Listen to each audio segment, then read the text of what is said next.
Mendengar cerita-cerita tentang tokoh yang akan aku ceritakan ini, baik dari ayah atau kawan-kawannya seangkatan di pesantren, aku diam-diam mengaguminya. Bahkan, seringkali aku membayangkan seperti Superman, Spiderman, atau si pesulap Mandrake. Wah, seandainya aku berkesempatan bertemu dengannya dan dapat satu ilmu saja, lamunku selalu. Ayah maupun kawan-kawannya selalu menyebutnya dengan Kang Kasanun. Tidak ada yang menyebut namanya saja. Boleh jadi karena faktor keseniorannya atau karena ilmunya.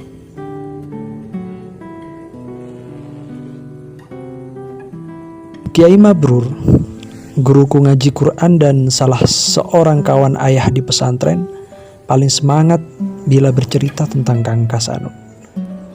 Aku dan kawan-kawanku paling senang mendengarnya.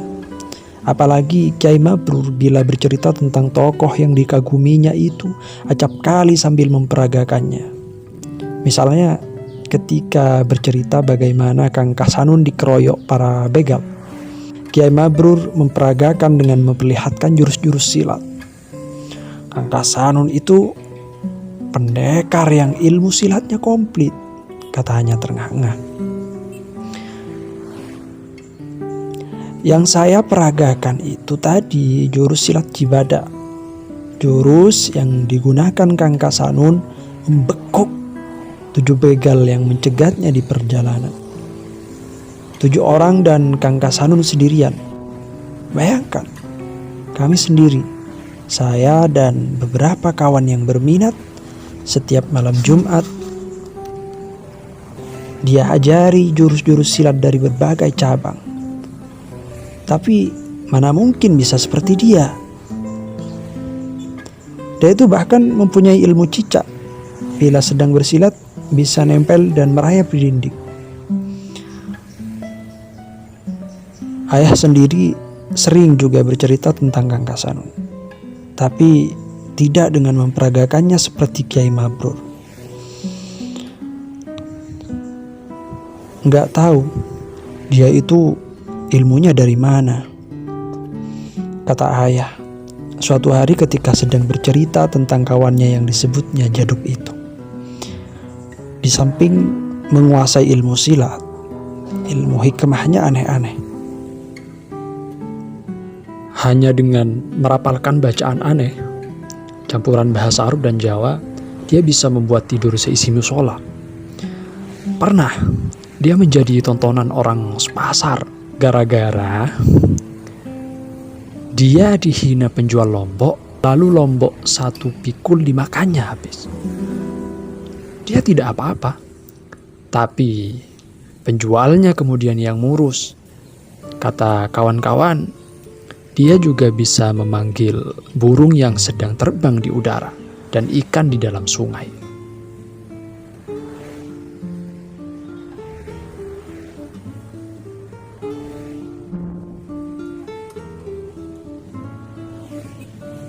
Kata Kiai Mabrur, Pak Kasanun juga bisa menghilang. Betul ya? Tanya saya. Ayah tersenyum dan pandangannya seperti menerawang ke masa lalunya. Pernah beberapa kawan diajarinya ilmu halimunan. Entah apa. Pokoknya ilmu untuk menghilang. Mereka disuruh puasa 7 hari mutih. Artinya bukannya hanya dengan nasi tanpa lauk apa-apa. Lalu ada 1 malam ngeblank, semuanya tidak boleh tidur sama sekali. Ayah juga ikut. Ayah berhenti sejenak, tersenyum-senyum sendiri, mungkin terbawa kenangan masa lalunya. Baru kemudian melanjutkan ceritanya. Dari sekian orang yang ikut program halimunan itu, hanya ayah yang gagal. Ayah tahu kalau gagal ketika ilmu itu dipraktikkan Hari itu kami beramai-ramai di bawah pimpinan Kang Kasanun sendiri datang ke toko Cina yang terkenal paling galak di kota. Kang Kasanun berpesan, siapapun di antara kami yang nanti di toko masih melihat orang lengkap dengan kepalanya, jangan sekali-kali mengambil sesuatu. Karena tandanya kalau kami sudah benar-benar hilang, tidak terlihat orang, yaitu apabila kepala semua orang tidak tampak. Dan ingat, kata Kang Kasanun, kita bukan niat mencuri, tapi mengamalkan ilmu. Jadi, ambil barang seadanya dan yang murah-murah saja. Ayah berhenti lagi, tersenyum-senyum lagi, baru sejurus kemudian melanjutkan. Wah, saya lihat waktu itu kawan-kawan ada yang mengambil sabun, ada yang mengambil potlot, sisir, minyak rambut, dan lain-lain. Mabrur, guru Quranmu itu malah sengaja mengambil manisan yang terletak persis di depan Cina pemilik toko yang galak itu. Anehnya, baik si pemilik toko maupun pelayan-pelayannya seperti tidak melihat apa-apa. Setelah mengambil barang-barang itu, kawan-kawan ngeloyor begitu saja dan tak ada yang menegur. Saya yang malah ditanya Kang Kasanun, kenapa saya tidak mengambil apa-apa? Saya menjawab bahwa saya masih melihat kepala semua orang yang ada di toko. Jadi, sesuai pesan Kang Kasanun sendiri, saya tidak berani mengambil apa-apa. Sampean kurang mantap sih, komentar Kang Kasanun. Memang terus terang, waktu itu sebelum menyaksikan sendiri adegan di toko itu, saya tidak percaya ada ilmu halimunan, ada orang bisa menghilang. Ada tamu ya Bu? Tanyaku kepada ibuku yang sedang sibuk membenahi kamar tamu. Iya, jawab ibu tanpa menoleh. Kawan lama ayahmu di pesantren, beliau akan menginap beberapa malam. Mungkin mau kangen-kangenan sama ayahmu. Dengar itu, tawa mereka. Ya, asik benar tampaknya, timpalku. Tamu dari mana sih Bu? Kata ayahmu tinggalnya sekarang di luar Jawa. Namanya Kasanun atau siapa? Kasanun? Tanya aku setengah berteriak. Jangan berteriak, bisik ibu. Tapi aku sudah bergegas meninggalkannya. Dari gorden jendela, aku mengintip ke ruang tamu. Sekejap, aku jadi ragu-ragu. Tamu ayah tidak seperti yang aku bayangkan. Tidak gagah, malah terlihat kecil sekali di depan ayahku yang bertubuh besar. Kurus lagi. Jangan-jangan ini bukan Kasanun yang pendekar yang sering diceritakan Kiai Mabrur. Masa kerempeng begitu? Tapi setelah nguping, mendengar pembicaraan ayah dan tamunya itu sebentar, aku menjadi yakin memang itulah sang Superman, Kang Kasanun. Apalagi tak lama kemudian, Kiai Mabrur datang dan saling berpelukan dengan si tamu.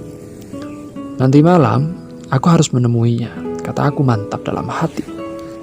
Aku harus mendapatkan salah satu ilmu hikmahnya. Kebetulan sekali, malam ketika ayah akan mengajar ngaji, aku dipanggil dan katanya, kenalkan, ini kawan ayah di pesantren, Kang Kasanun yang sering ayah ceritakan. Kawani dulu beliau, sementara ayah mengaji. Begitu ayah pergi, aku segera menjabat tangan orang yang selama ini aku idolakan. Beliau menerima tanganku dengan menunduk-nunduk penuh tawadu.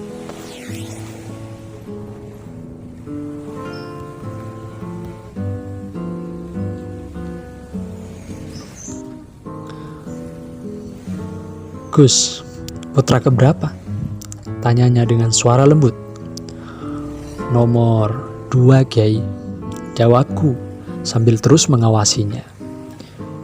"Jangan panggil saya Kiai," katanya bersungguh-sungguh. "Saya bukan Kiai. Saya memang pernah mondok di pesantren bersama ayahanda, Gus. Tapi tidak seperti ayahanda, Gus, yang tekun belajar. Saya di pesantren hanya main-main saja."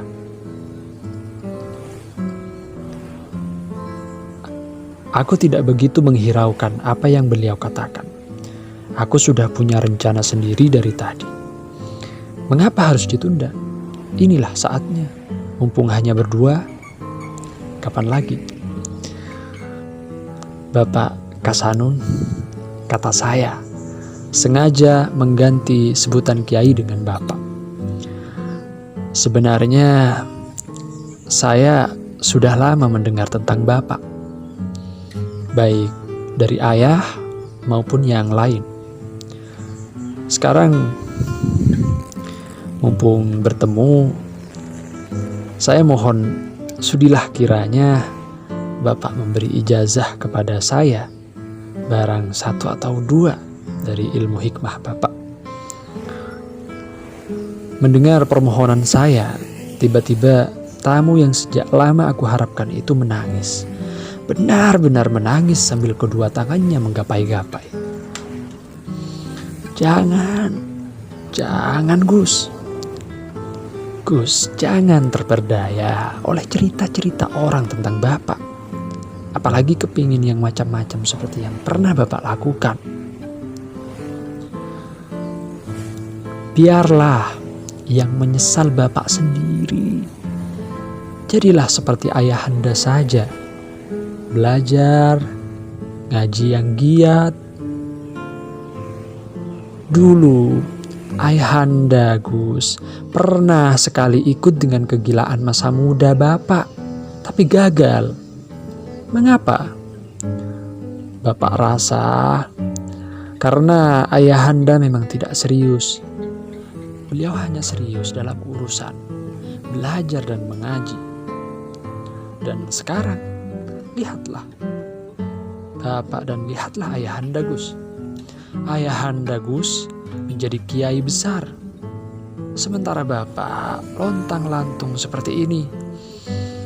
Kawan-kawan Bapak yang dulu ikutan Bapak mendalami ilmu kanuragan seperti ini, rata-rata kini hanya jadi dukun.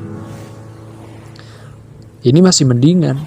Ada yang malah menggunakan ilmu itu untuk menipu masyarakat dengan mengaku-ngaku sebagai wali dan sebagainya.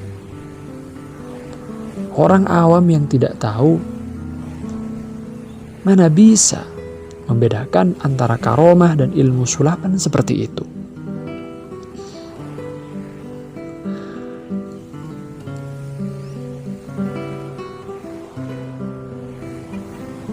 Aku tidak bisa menceritakan perasaanku melihat orang yang selama ini kukagumi menangis.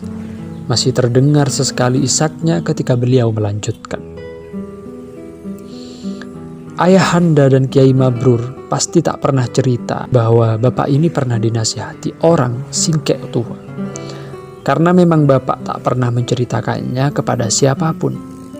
Sekarang ini, Bapak ingin menceritakannya kepada Gus. Mau mendengarkan?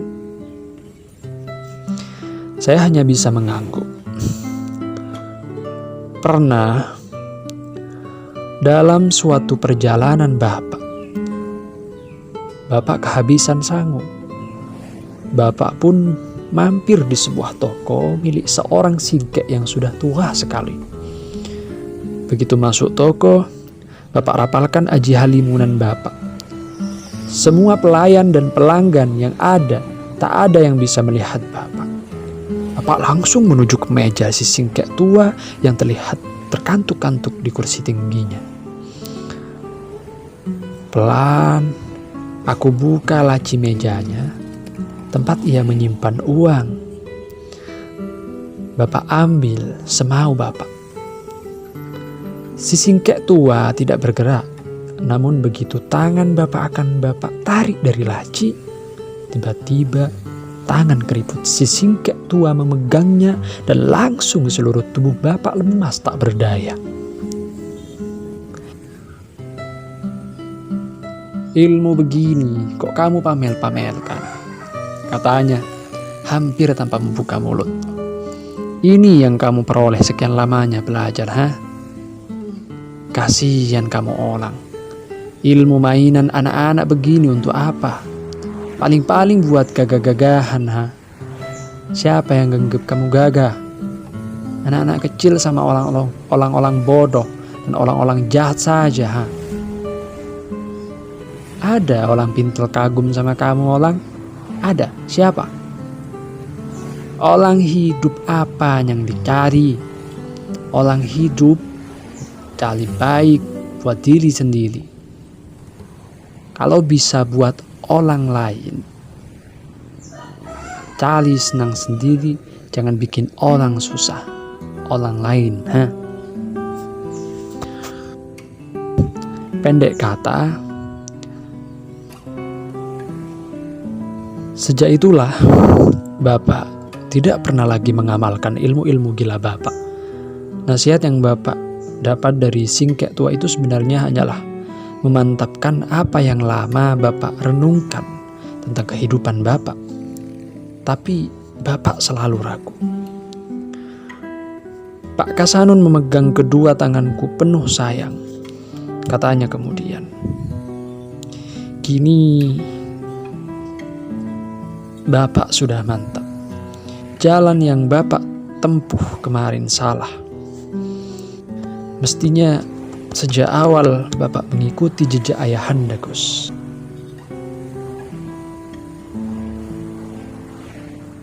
Karena itu, Gus, sekali lagi, ikutilah jejak ayahanda. Dan jangan mengikuti jejak Bapak ini. Carilah ilmu yang bermanfaat bagi diri, Gus, dan bagi sesama. Aku tidak sempat memberi komentar apa-apa, karena keburu datang Kyai Mabrur dan beberapa tamu kawan lamanya yang lain. Tapi aku masih mempunyai banyak waktu untuk merenungkan nasihatnya. Rembang, 29 September 2002. Kang Kasanun oleh Gusmus.